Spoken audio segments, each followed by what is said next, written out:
అగ్రతారల చిత్రాలతో పోటీ పడుతూ సంక్రాంతి బరిలో నిలిచి అందరి దృష్టిని ఆకర్షించింది హనుమాన్ చిత్రం.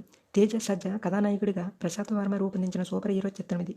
బడ్జెట్ పరంగా ఇది చిన్న సినిమా అనిపించుకున్నా కంటెంట్ పరంగా ఎంతో బలంగా కనిపిస్తూ పెద్ద చిత్రాలకు ధీటుగా నిలబడింది. టీజర్ విడుదలైనప్పటి నుంచి ప్రేక్షకుల్లో అంచనాలు పెంచుతూ పోయిన ఈ సినిమా టైలర్తో వాటిని రెట్టింపు చేసింది. మరి ఆ అంచనాల్ని హనుమాన్ అందుకున్నాడా?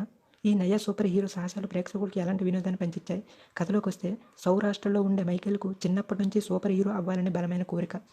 అందుకు అడ్డు వస్తున్నారని చిన్నతనంలోనే తల్లిదండ్రుల్ని కూడా మట్టు పెడతాడు. ఆ తరువాత సూపర్ హీరో అయ్యేందుకు రకరకాల ప్రయోగాలు చేయడం ప్రారంభిస్తాడు. కానీ అతని ప్రయత్నాలన్నీ విఫలమవుతాయి. దీంతో అసలు సిసలు సూపర్ పవర్స్ కనిపెట్టేందుకు వేట మొదలు పెడతాడు. కట్ చేస్తే కథ అంజనాద్రికి మారుతుంది. పాలుగాడు గజపతి అకృత్యాల మధ్య నలిగిపోతున్న మారుమూల పల్లెటూరిది. అతన్ని ఎదిరించిన వాళ్ళను ఊరి మధ్యలోనే కుస్తీ పోటీల్లో మట్టు పెడతాడు. ఆ ఊరిలోనే చిల్లర దొంగతనాలు చేస్తూ ఆవారాగా తిరుగుతుంటాడు హనుమంతు. తల్లిదండ్రులు లేకపోవడంతో చిన్నప్పటి నుంచి అక్క అంజమ్మే అతన్ని పెంచి పెద్ద చేస్తుంది. హనుమంతుకు మీనాక్షి అంటే చచ్చేంత ప్రేమ. ఆమె ఓ రోజు గణపతికి ఎదురు తిరగడంతో అతను తన బందిపోటు ముఠాతో ఆమెపై దాడి చేయిస్తాడు. అయితే ఆ దాడి నుంచి మీనాక్షిని కాపాడే ప్రయత్నంలో హనుమంతు తీవ్రంగా గాయపడతాడు. అతని బందిపోటు ముఠ నీళ్ళలో పడేయగా దాంట్లో అతనికి ఆంజనేయ స్వామి రక్త బిందువుతో రూపొందించిన రుద్రమణి దొరుకుతుంది. అది తన చేతికి వచ్చిన తరువాత నుంచి హనుమంతు జీవితం ఒక్కసారిగా మారిపోతుంది. తను ఆ మణి ద్వారా ఆంజనేయుడి శక్తులు పొంది హనుమాన్గా మారుతాడు. మరి ఆ తరువాత ఏమైంది? ఆ శక్తులతో అతను చేసిన సాహసాలేంటి? హనుమంతు దగ్గరున్న రుద్రమణిని చేజెక్కించుకునేందుకు మైకేల్ ఏం చేశాడు? అతని నుంచి అంజనాద్రికి ఏర్పడ్డ ముప్పును హనుమంతు ఎలా తొలగించాడు? ఈ క్రమంలో అతనికి విభీషణుడు ఎలాంటి సాయం అందించాడు అన్నది తెలియాలంటే సినిమా చూడాల్సిందే. సామాన్యుడికి అద్వితీయమైన శక్తులు వచ్చి సూపర్ హీరో అవ్వడం, వాటిని దక్కించుకునేందుకు ఓ విలన్ రకరకాల ప్రయత్నాలు చేయడం, ఈ క్రమంలో అతని వల్ల ప్రజల ప్రాణాలకు ముప్పు ఏర్పడడం, ఆ ముప్పు నుంచి హీరో కాపాడడం, ఇలా సూపర్ హీరో చిత్రాలన్నీ ఇంచుమించు ఇదే కోవలో సాగుతాయి. హనుమాన్ కథ కూడా దాదాపుగా ఇదే పంతాలో సాగుతుంది. అయితే దీన్ని మన ఇతిహాసాలతో ముడిపెట్టి నేటివిటీ మిస్ కాకుండా ఆసక్తికరంగా తెరపై చూపించిన తీరు అందరినీ అలరిస్తుంది. మన ఇతిహాసాల్లోని రియల్ సూపర్ హీరో హనుమంతుడు. మరి ఆ స్వామి శక్తిలో ఓ సామాన్యుడికి వస్తే ఏం జరిగింది? ధర్మాన్ని కాపాడేందుకు, ఊరి ప్రజల్ని రక్షించేందుకు ఏం చేశాడన్నది క్లుప్తంగా ఈ చిత్ర కథాంశం. ఈ సినిమా టైటిల్ కార్డ్స్ నుంచే ప్రేక్షకులకు కథను పరిచయం చేసే ప్రయత్నం చేశాడు దర్శకుడు ప్రశాంత్ వర్మ. కథలో కీలకమైన రుధిరమణి కథను అక్కడ వివరించి ఆ వెంటనే విలన్ చిన్ననాటి ఎపిసోడ్తో సినిమాని ఆసక్తికరంగా ప్రారంభించాడు. సూపర్ హీరో అవ్వాలనే కోరికతో మైకేల్ చేసే ప్రయత్నాలు ఈ క్రమంలో తనకు అడ్డుగా నిలుస్తున్నారని తల్లిదండ్రులను మట్టుపెట్టడం, మిస్టరీ మ్యాన్ అవతారంలో బ్యాంకు దొంగతనానికి వచ్చిన ఓ రౌడీ ముఠాన్ని చితక్కొట్టడం అన్నీ ఆకట్టుకునేలాగా ఉంటాయి.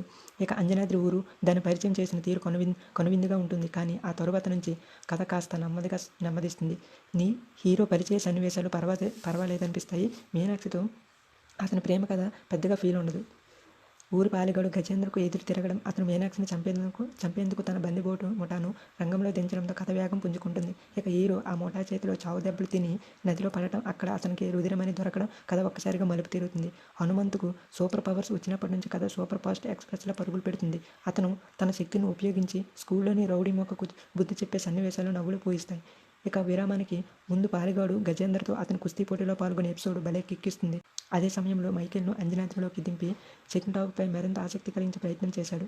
రుధిరమణిని సంపాదించడం కోసం మైకేల్ చేసే ప్రయత్నాలు, ఆ క్రమంలో అతని ద్వారా అంజనాద్రికి ముప్పు ఏర్పడడం, ఆ ముప్పు నుంచి ఊరి ప్రజల్ని కాపాడేందుకు హనుమంతు చేసే ప్రయత్నాలతో సెకండ్ హాఫ్ సాగుతుంది. ఈ మధ్యలో ఆవకాయ ఆంజనేయ పాటలో వచ్చే యాక్షన్ సీన్స్, పెళ్లిలో హనుమంతుడిపై దాడి చేసినప్పుడు అతని అక్క అంజమ్మ పోరాడే తీరు అన్నీ ఆకట్టుకుంటాయి. ముఖ్యంగా మైకేల్ స్థావరంలోకి హనుమంతు వెళ్ళినప్పుడు అక్కడ వచ్చే యాక్షన్ ఎపిసోడ్ హైలైట్. ఇక క్లైమాక్స్ చివరి 20 నిమిషాలు ప్రేక్షకుల్ని చూపు తిప్పుకోనివ్వకుండా చేస్తుంది. హిమాలయాల్లోని హనుమంతుడు లోక కళ్యాణార్థం తిరిగి వచ్చే సన్నివేశాలు పూనకాలు తెప్పించేలా ఉంటాయి. రాముడికి హనుమంతుడు ఇచ్చిన మాట ఏమిటి అంటూ ఓ ఆసక్తికర ప్రశ్నతో రెండో భాగానికి లీడ్ ఇస్తూ సినిమాని ముగించిన తీరు బాగుంది. మరి ఈ ప్రశ్నకు సమాధానం తెలియాలంటే వచ్చే ఏడాది రానున్న జై హనుమాన్ చిత్రం చూడాల్సిందే. హనుమాన్ పాత్రలో ఓ సామాన్య కుర్రాడిలా తేజ సజ్జా ఒదిగిన తీరు మెప్పిస్తుంది. ఇక సూపర్ పవర్స్ వచ్చాక అతను చేసే సందడి ఇంకా అలరిస్తుంది. ఇటు యాక్షన్లోనూ అటు భావోద్వేగ భరిత సన్నివేశాల్లోనూ తేజ తన పాత్ర పరిధి దాటకుండా చక్కటి నటనను కనబరిచాడు. పల్లెటూరి అమ్మాయి మీనాక్షిగా అమృత అయ్యర్ తెరపై అందంగా కనిపించింది. కథలో ఆమె పాత్రకున్న ప్రాధాన్యత బాగుంది. వరలక్ష్మి శరత్ కుమార్ పాత్ర సెకండ్ హాఫ్లో ప్రేక్షకుల్ని సర్ప్రైజ్ చేసింది. వినయ్ రాయ్ స్టైలిష్ విలన్గా ఆకట్టుకున్నాడు. విభీషణుడిగా సముద్రకని పాత్ర ఈ కథలో ఓ ప్రత్యేక ఆకర్షణ. ఘటప్ సీను, సత్య, వెన్నెల కిషోర్, రాకేష్ మాస్టర్ తదితరుల పాత్రలు కనిపించినప్పుడల్లా ప్రేక్షకులను నవ్విస్తాయి. సూపర్ హీరో కథను ఇతిహాసాలతో ముడిపెట్టి ఆద్యంతం ఆసక్తి రేకెత్తించేలా ప్రశాంత్ వర్మ తీర్చిదిద్దుకున్న తీరు మెప్పిస్తుంది. ఆరంభంలో కథ కాస్త నెమ్మదిగా సాగడం, కొన్ని పాత్రలు మరీ డీటెయిల్డ్గా చూపించడం ప్రేక్షకులకు అక్కడక్కడ బోరు కొట్టించవచ్చు. ప్రశాంత్ తనకిచ్చిన పరిమిత బడ్జెట్లోనే చక్కని గ్రాఫిక్స్తో క్వాలిటీ ఫిల్మ్ని చూపించాడు. పిల్లలు పెద్దలు మెచ్చేలా సినిమాని చక్కగా ముస్తాబు చేశాడు. ఇక నేపథ్య సంగీతం విషయానికి వస్తే ముగ్గురు సంగీత దర్శకులు తమ ప్రతిభను చూపించారు. దాశరథి శివేంద్ర ఛాయాగ్రహణం ఈ చిత్రానికి మరో ఆకర్షణగా నిలుస్తుంది. నిర్మాణ విలువలు బాగున్నాయి. ఈ సంక్రాంతికి ఫ్యామిలీ అంతా కలిసి చూసే సినిమా అనడంలో ఎలాంటి సందేహం లేదు. ఇది ఫ్రెండ్స్ ఈ వీడియో నచ్చినట్లయితే లైక్ చేయండి, షేర్ చేయండి, మన ఛానల్ని సబ్స్క్రైబ్ చేసుకోండి.